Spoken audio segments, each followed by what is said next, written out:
L'élection présidentielle de 2016 a été suivie de près par les acteurs du marché. Nombreux étaient ceux qui avaient prédit qu'une victoire de Donald Trump allait déclencher un important ralentissement des marchés boursiers.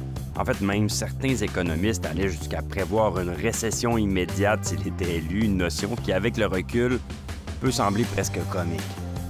Les marchés n'avaient pas du tout tenu compte de sa victoire, en grande partie parce que les chances qu'il l'emporte étaient si minces. Même le jour de l'élection, c'était pratiquement considéré impossible et non pas improbable qu'il gagne.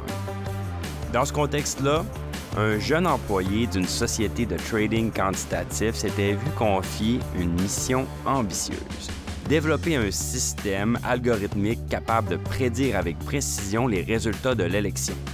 Ce jeune talent n'était nul autre que Sam Bankman-Fried, aujourd'hui largement reconnu pour avoir fondé la firme FTX et perdu 8 milliards de dollars de l'argent de ses clients.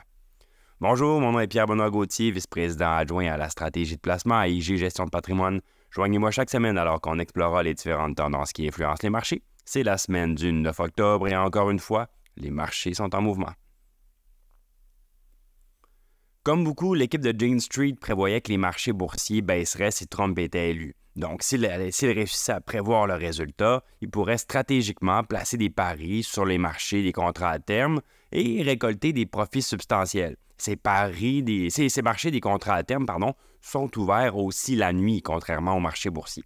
Malgré ses imperfections au niveau personnel, M. Bankman-Fried a définitivement un talent indéniable pour les chiffres, parce qu'il a réussi à créer un système qui a rempli sa mission avec une précision remarquable. Grâce à ce système, Jane Street a annoncé les résultats des États avant même les grands médias. L'annonce la plus surprenante et importante a été celle de la Floride.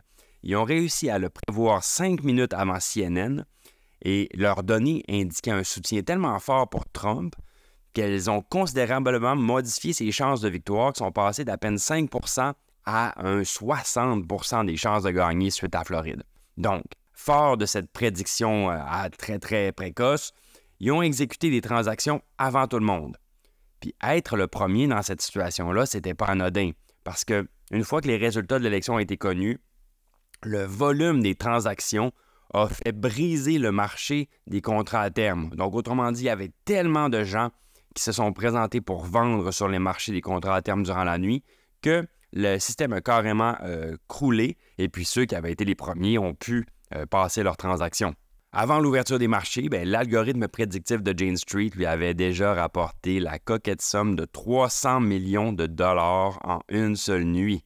Mais malheureusement pour eux, ce triomphe a été très éphémère parce que, une fois le choc initial estompé, les investisseurs ont pris conscience de la situation.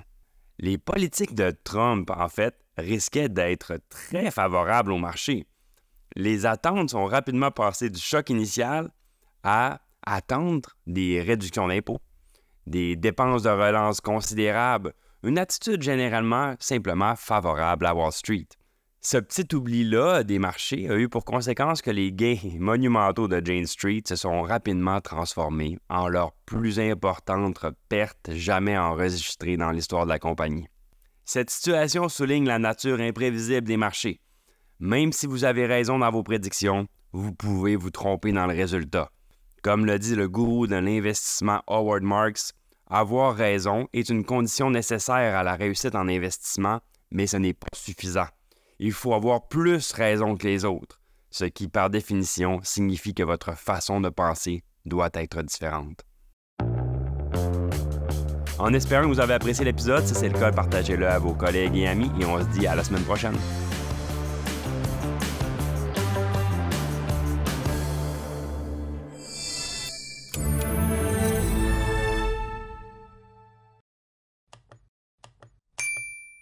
Le contenu de ce balado, y compris les faits, les perspectives, les opinions et les recommandations, ne doit pas être pris ni être interprété comme un conseil en matière de placement, ni comme une offre de vente ou une sollicitation d'offre d'achat de tout titre cité. On ne doit pas se fier sur le contenu de ce balado à quelque fin que ce soit, et IG Gestion de patrimoine n'est aucunement responsable de son utilisation. Le présent balado renferme des énoncés prospectifs qui décrivent nos attentes actuelles ou nos prédictions pour l'avenir.